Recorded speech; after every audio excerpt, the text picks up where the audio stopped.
Assalamualaikum warahmatullahi wabarakatuh dan selamat petang. Hari ini 12 hari bulan 3 kita bersiaran lagi di page Haliza Industry dan juga IG haliza.com.my. Okey, boleh sebelum tu boleh dululah kita like page Haliza Industry dan juga follow IG haliza.com.my. Okey, hari ni kita nak membincangkan apa, Faris? Hari ni kita nak membincangkan pasal tip hilangkan stres di rumah.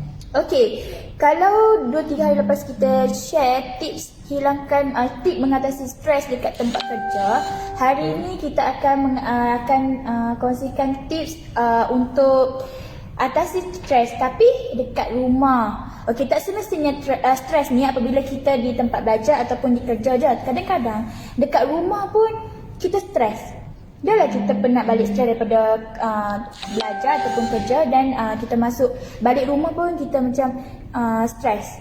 Okey, tips yang pertama adalah sebelum tu dekat rumah selalunya stres ni melibatkan apa, Faris? Punca-punca yang berlakunya stres. Kalau kat tempat kerja kita tahu banyak kerja yang majikan bagi ataupun stres dengan kawan-kawan pejabat ataupun lambatkan kerja yang tak siap kan, yang due date yang makin hampir. So kalau kat rumah, Faris? Kat rumah contoh lah, macam orang yang duduk flat, mungkin dia orang lain mungkin kerendaan dia pek dari bising kau kan, macam lah kan polis duduk saman motor kau. Okey. So maksudnya sekarang konsep Faris adalah stres di rumah apabila persekitaran rumah kita, jiran kita. Okey, ataupun dalam rumah kita sendiri di mana melibatkan keluarga ataupun diri kita sendiri. Okey, keluarga ni banyak faktor lah, masalah keluarga ataupun Ahmad Nazir, hello Haliza, hai. Okey, contohnya macam masalah keluarga, ibu bapa sering bergaduh ataupun masalah yang personal lah, yang macam yang satu ibu bapa sering bergaduh. Lepas tu keluarga yang tidak betul ansur, yang tak support each other, orang cakap tak support each other. So semua tu menyebabkan kita akan stres bila balik rumah. Kadang-kadang tu kan sampai nak dari rumah lah sebab stres macam banyak sangat bila balik rumah ni. Okey, hari ni kita akan, jangan risau, setiap permasalahan mesti ada solution kan. So hari ni kita akan share tips-tips yang menarik. Okey Farid, cuba share tips yang pertama. Okey, tips yang pertama paling basic lah kalau kita hadapi stres ni adalah bertenang. Bertenang ni contoh macam tarik nafas dalam-dalam, feel kan. Lepas tu macam mana? Semua yang tu bertenang. Contohnya macam kadang-kadang ni bertenang ni, betul lah Farid cakap, kita boleh tarik nafas, sembun nafas kan. So tu ada salah satu teknik lah. Bila kita menarik nafas, kita akan dapat oksigen di mana akan bawa ke otak dan buat kita lagi relax, lagi macam tenang je. Ataupun untuk tenang ni kita juga boleh, ni untuk contoh orang yang beragama Islam, kita boleh beribadat kepada Tuhan lah ataupun Allah Subhanahu Wa Taala ataupun agama-agama lain, mengikut kepercayaan agama-agama lain. Saya percaya yang setiap agama mesti ada kalau kita buat ibadat mesti kita akan rasa tenang. Betul tak? So kalau contoh sebagai seorang Muslim sendiri, kita solat, berzikir kan, ataupun dalam keluarga tu cuba ambil satu masa yang terluang ataupun satu hari, satu waktu untuk kita buat baca Yasin ke ataupun baca Al-Quran sama-sama ke. Semua tu akan membuat jiwa kita akan tenang. So kita akan macam lupa seketika masalah dunia ni. Macam tu. Tu salah satulah konsep tenang yang Farid cuba kongsikan. Okey, selain itu? Selain itu tips yang kedua, boleh kita kongsikan perasaan ataupun apa yang kita rasa kita nak ni, kita boleh kongsi dengan orang. Mungkin dengan cara kongsi tu kita boleh kurangkan stres sedikit demi sedikit. Ya, berkongsi masalah kan maksud dia. Okey, berkongsi di sini maksud dia kita kena mengaplikasikan komunikasi. Komunikasi yang berkesan. Contohnya di rumah ni kita tahu ada mak ayah, ada adik-beradik, setengah ada atuk nenek kan. So So kita kena ada komunikasi yang berkesan. Maksudnya kalau ada masalah ataupun ada masalah, kita cuba duduk dan cuba berkongsi masalah tu. Maksud dia, contoh ibu bapa tanyakan anak, ada masalah apa hari ni? Ataupun suami tanya isteri, apa masalah ini? Apa yang nampak macam stres kan? Cepat-cepat kita macam approach kita punya ahli keluarga. Sebab di rumah ni maksud dia bukan 100% lah, 90% kita hidup dengan keluarga. Okey. So yang selebihnya maybe yang kawan lah ataupun dengan saudara mara. Okey. So kita cuba berkomunikasi. Sebab berkomunikasi ni kita akan membuat membuat seseorang tu rasa diri dia tidak keseorangan. Okey, kita macam ambil tahulah terutamanya dalam keluarga kita sendiri. Okey, contohnya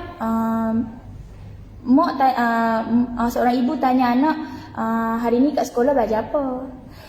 Ataupun tanya suami, hari ni kerja macam mana? Semua tu akan membuatkan kita berkomunikasi. Secara tak langsung kita akan berkongsi masalah kita kan. So bila kita mengikut kajian lah kan, bila kita berkongsi masalah, kita akan jadi tenang dan rasa beban yang kita pikul tu bukan kita seorang yang pikul. Kita share dengan ahli keluarga yang lain. Mungkin mereka akan bagi pandangan mereka ataupun solusi mereka untuk cara mengatasi kau. Ya, betul tu. Maybe setiap orang pendapat dia lain-lain. Tu apa kata kita kongsi, kita minta pendapat macam mana kita nak mengatasi sesuatu tu. Sebab benda-benda yang masalah ni akan menimbulkan stres.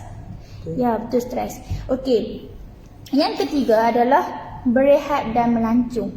Okey, faham pandemik COVID ni menghalang langkah kita untuk melancung, betul tak? Tapi sekarang dah ada beberapa kelonggaran yang kerajaan bagi untuk kita pergi melancung. Tapi ikut SOP lah. Okey, cuba kita plan dengan keluarga ataupun keluarga yang busy bekerja, yang tak sempat bersemuka semua tu. Cuba kita ambil satu masa ataupun satu hari untuk kita plan pergi holiday. Betul tak? Cuba pilih tempat yang macam mana? Pilih tempat tu still jangan crowd kan. Lagi satu tempat yang tenang, sunyi, maybe boleh orang kata tempat macam contoh kampung-kampung ke kan, pantai ke, untuk tenangkan fikiran. Cuma kita dengan keluarga kita je. Cuba jangan includekan macam kawan ke, tak perlu lagi. Kita dengan family je untuk macamnya masa untuk keluarga lah. Tapi bukan di rumah, sebab di rumah tu macam komen sangat kan. So kita cuba bawa keluar. Kita cuba pergi melancong untuk lepas tu kita off semua media sosial yang melibatkan kerja ataupun pelajaran kan. Cuba bagi masa untuk keluarga. Masa tu lah akan timbulnya komunikasi ataupun share perasaan dengan keluarga. Waktu lah kita akan mengeratkan silaturahim antara kita dengan keluarga lah. Apa-apa yang sisi faham boleh kita selesaikan waktu tu. Kan waktu tu tenang. Kita nak tenangkan, kita tak menserabutkan lagi. Siapa kata kita pilih solution untuk pergi melancong? Betul tak? Bila kita pergi melancong, kita akan masa dengan keluarga je. Takkan terbuang macam tu je. Macam tu kita akan isi dengan benda-benda yang berfaedah. Okey, yang keempat. Okey, yang keempat Faris. Yang keempat, berfikiran positif. Sebab kalau kita ni still duk fikir negatif saja, dia akan lama-lama dia akan makan diri. Try cuba berfikiran positif dan selesaikan dengan cara yang elok stres. So maksudnya kita kena ada cara lah untuk kita mengawal stres kita ataupun mengawal emosi. Kan? Kita dengan marah, kita macam balik rumah, kita stres, lepas tu family tanya apa-apa, kita terus nak sembuh. Betul. So tu akan lagi menambah nilai kan. Contoh ibu tanya dengan baik dan kita pula dalam keadaan yang stres kan, balik rumah terus nak macam nak marah-marah. So apa kata kita macam buat pengawalan diri emosi tu. Contohnya kalau kita tengah marah kan, lepas tu balik family tanya kenapa, kita macam tak boleh tahan nak marah juga ni sebab orang tanya kan. So cuba diam. Mesti nak lepaskan kat orang, tapi kita sebab mungkin dah besar dah kan, fikiran secara positif ni perlulah sebab kita dah makin meningkat dewasa kan. Siapa bila kita nak negatif kan. So cuba kawal lah. Kalau macam tak boleh nak berhadapan, family tanya itu ini, cuba macam diam, elok-elok masuk bilik, jangan hampa-hampa pintu. So cuba relaxkan diri dulu. Lepas tu dah tenang baru keluar cakap okay, macam ni. So tu adalah kawalan emosi lah. Kita sendiri je tahu emosi kita, orang lain tak tahu. Okay. So sebelum tu kita baca komen dulu kat Facebook. Assalamualaikum Faris. Waalaikumsalam. Nice sharing, thank you. Nurul Syafiqah betul, Nur Saleh betul. Ya betul. Dekat rakan IG kita sejak PKP ni anak-anak tak pergi sekolah, stres lah nak uruskan mereka, lagi-lagi work from home lagi. So tu salah satu lagi masalah anak-anak yang sebelum ni ataupun sekarang pun ada masih yang standard yang tak sekolah lagi kan, macam sekolah menengah kan tak start di sekolah. So kena lagi uruskan online class dan juga ibu bapa yang work from home kan.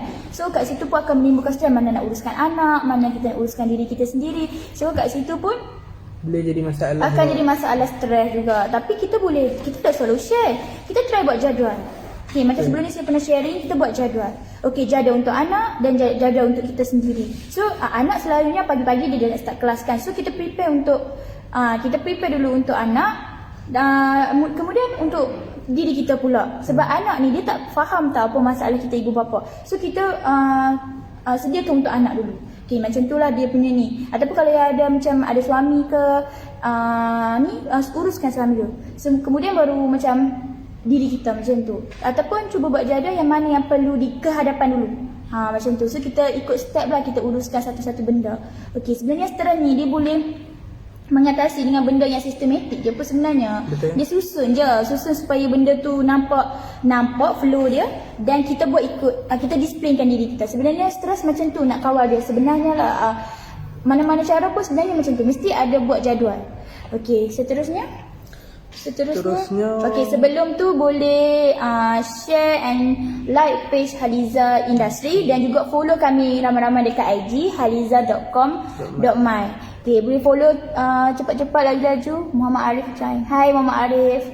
Muhammad Arif kan Azmi Sur. Hai. Okay, Faris tips yang kelima. Okay, tips yang keenam kot. Membuat perkara yang anda suka. Contoh macam sehari kerja, mungkin stres. Mungkin anda suka makan kan, mana tahu. Mungkin anda food pandang. boleh kok. Tapi kalau lebih orang kata apa, satisfying, beli sendiri kan. Contoh kalau anda suka makan maybe nasi ayam, anda mungkin cara tu boleh hilangkan stres. Anda pergi beli nasi ayam and then makan kan. Selalunya benda yang kita suka ni kan, sebenarnya dia betul lah reliefkan stres. Macam saya sendiri kan, balik kerja kan dalam kepala otak ni okey nak pergi eco lah, nak beli something. So dia akan release tau stres tu. Kita rasa macam kita ada goal kan, waktu kerja kita akan stres, so nak perjalanan balik rumah lagi kan. So kat rumah pun kita tahu stres tu, dalam tengah-tengah tu kita cuba buat satu benda yang kita suka kan. So kita akan rasa macam happy nak balik. Yes, happy. Betul. Buat apa yang kita suka. Betul Faris share tips tu. Kemudian tips yang seterusnya adalah kita juga boleh membuat budaya ataupun budaya ataupun benda wajib kat rumah, makan satu meja. Kan? Betul tak? Makan satu meja. Cuba displaykan diri untuk kita makan satu meja apabila di rumah. Jangan terlalu biasakan diri dengan makan sendiri. Setengah orang dia suka makan dalam bilik. Layan drama suka-suka dia je. Dia tak heran dah ahli keluarga yang dekat rumah ni yang layan ni. So kita cuba selalunya ketua keluarga lah kan. Cuba set satu ni kan, cuba buat satu set yang mana okey setiap makan ataupun waktu makan, tak kira makan waktu harinya pagi tengah hari kan kerja, okey petang dan malam, cuba set tu untuk makan satu meja sama-sama. Tak terkecuali siapa-siapa pun, memang kena duduk satu meja dan makan sama-sama. Sebab bila kita makan sama-sama dan juga kita akan ada waktu dengan keluarga. Lepas tu kan bila kita nak balik rumah tu, kita rasa macam hari ni ada menu, hari ni ada masakan sedap. Betul tak? Mak saya masak, isteri saya masak, mungkin macam tu. So kita rasa macam semangatnya nak balik. Betul tak? Kita dalam keadaan penat, lapar. So nak balik tu rasa macam stres pun lupa dah kat tempat kerja ataupun kat mana-mana kita dapat stres tu dah lupa. Sebab apa? Kita akan duduk stable dengan keluarga, kita gunakan precious time yang ada Dan juga kita berkomunikasi dengan keluarga. Cuba buat macam tu. Cuba makan tu displaykan diri. Makan satu table, tak kira lah dinner ke makan petang ke, yang mana yang semua orang free waktu tu. Selalunya malam lah. So gunakan waktu yang ada. Jangan sia-siakan waktu yang ada sebenarnya kan. Betul tak?